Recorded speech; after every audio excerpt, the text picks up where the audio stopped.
Sebelum kita mengikuti bacaan pelajaran sekolah Sabat untuk hari ini, mari kita berdoa terlebih dahulu. Bapa kami dalam kerajaan surga, terima kasih untuk kesempatan yang Engkau berikan untuk kami dapat mendengarkan sebagian dari firman-Mu. Isilah kami dengan roh-Mu yang suci agar kami dapat mengerti apa yang Engkau inginkan kami pelajari hari ini. Dalam nama Yesus kami sudah berdoa. Amin. Pelajaran Sekolah Sabat Minggu 9 November 2025. Pelajaran yang ketujuh di triwulan yang keempat. Judul pelajaran Sekolah Sabat kita untuk hari ini adalah Perjanjian lebih dahulu. Bacalah Yosua 5 ayat 1 sampai 7. Mengapa Tuhan memerintahkan Yosua untuk menyunat generasi kedua bangsa Israel pada masa penaklukan ini? Yosua 5 ayat 1 sampai 7. Ketika semua raja orang Amori di sebelah barat sungai Yordan dan semua raja orang Kanaan di tepi laut mendengar bahwa Tuhan telah mengeringkan air sungai Yordan di depan orang Israel sampai mereka dapat menyeberang, tawarlah hati mereka dan hilanglah semangat mereka menghadapi orang Israel itu. Pada waktu itu berfirmanlah Tuhan kepada Yosua, buatlah pisau dari batu dan sunatlah lagi orang Israel itu untuk kedua kalinya. Lalu Yosua membuat pisau dari batu dan disunatnyalah orang Israel itu di bukit kulit katan. Inilah sebabnya Yosua menyunat mereka. Semua orang yang keluar dari Mesir, yakni yang laki-laki, semua prajurit telah mati di padang gurun di tengah jalan setelah mereka keluar dari Mesir. Sebab semua orang yang keluar dari Mesir itu telah bersunat, tetapi semua orang yang lahir di padang gurun dalam perjalanan sejak keluar dari Mesir belum disunat. Sebab 40 tahun lamanya orang Israel itu berjalan melalui padang gurun, sampai habis mati seluruh bangsa itu, yakni prajurit yang keluar dari Mesir yang tidak mendengarkan firman Tuhan. Kepada mereka itu Tuhan telah bersumpah bahwa Ia tidak akan mengizinkan mereka melihat negeri yang dijanjikan Tuhan dengan bersumpah kepada nenek moyang mereka akan memberikannya kepada kita.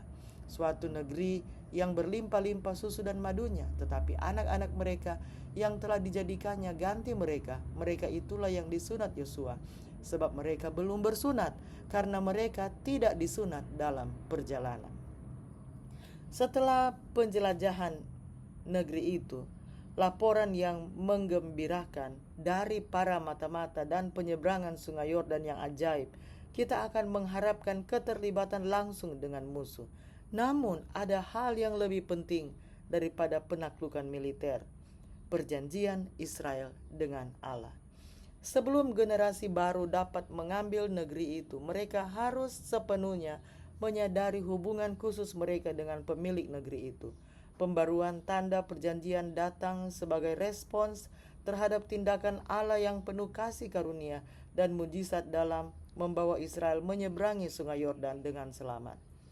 Perjanjian kita dengan Allah harus selalu menjadi jawaban syukur atas apa yang telah Dia capai bagi kita, bukan suatu tindakan untuk mendapatkan keuntungan dengan cara memenuhi tuntutannya secara legalistik.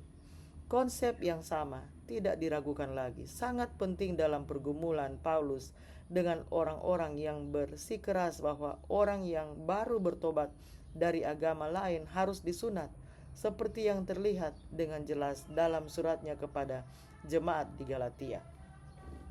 Israel berada di ambang kampanye militer terbesar dalam sejarahnya, dan kita bisa menduga bahwa seluruh pasukan akan sibuk dengan persiapan perang. Memang benar, tetapi tidak dalam pengertian konvensional. Gantinya menyiapkan kuda dan mengasah pedang, mereka justru terlibat dalam sebuah ritual yang membuat sebagian besar pasukan tempur menjadi rentan selama setidaknya 3 hari. Mereka melakukan hal ini untuk merayakan hubungan mereka dengan Tuhan yang telah membebaskan mereka dari Mesir. Mengapa? Karena mereka menyadari bahwa pertempuran itu adalah milik Tuhan. Dialah yang memberi mereka kemenangan dan kesuksesan. Yesus merumuskan prinsip yang sama dengan kata-kata yang sedikit berbeda.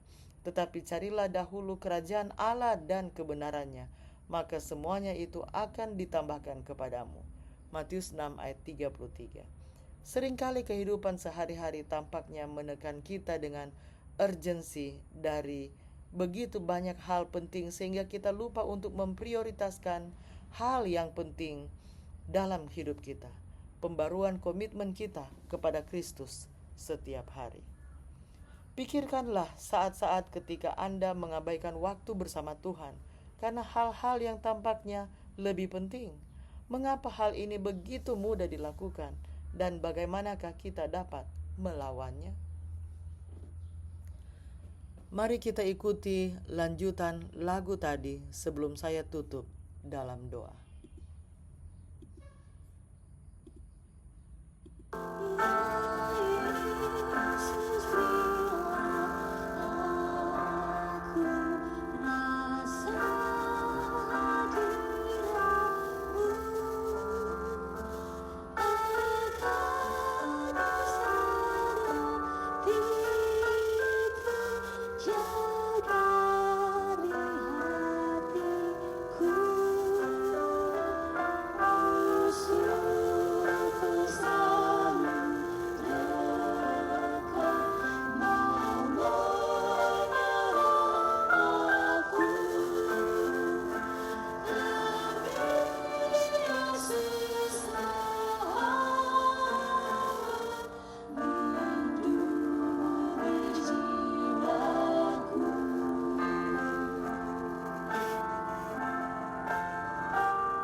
Bapa di surga, pada saat ini mampukanlah kami untuk berjanji, untuk terus setia kepadamu.